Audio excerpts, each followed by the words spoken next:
Un zeste d'info, mode de vie. Un zeste d'info mode de vie, un notaire répond à toutes nos questions et c'est avec Jesse Willens que nous allons aborder nos droits, la question de nos droits. Pourquoi choisir la communauté universelle? C'est la question que nous avons posée à Sylvain Pantelin. Alors, la communauté universelle est un type de contrat de mariage où l'intégralité du patrimoine revient aux survivants des deux. Donc l'intégralité du patrimoine appartient au couple et en cas de décès de l'un ou de l'autre, il revient aux survivants. Alors, il n'y a pas de droit de succession entre conjoints, donc cela veut dire qu'il n'y aurait rien à payer au premier décès. Mais il y a des conséquences au deuxième décès, car s'il y a des enfants, les enfants vont hériter d'un seul parent au lieu d'hériter des deux parents. Et en conséquence, les abattements qu'ils auraient avec deux décès, le décès du père et le décès de la mère, ils ne l'auront qu'une fois.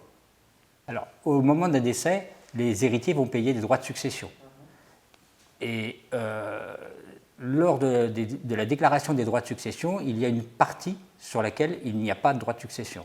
Aujourd'hui, c'est de l'ordre de 100 000 euros par parent, par enfant. Donc si vous héritez de deux parents, vous allez hériter de 2 fois 100 000. Si vous héritez que d'un seul parent, vous n'avez qu'une fois les 100 000.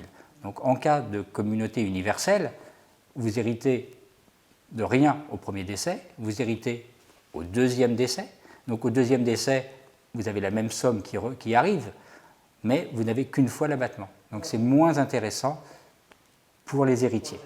Des propos recueillis par Matteo Pasto, notre stagiaire journaliste à l'ISCPA, l'Institut supérieur des médias de Paris. Merci Matteo Pasto, merci Jesse Willens. Vous pouvez retrouver cette chronique en podcast audio et vidéo sur notre site internet et ils sont tous disponibles également en podcast sur notre application Radio Sensation.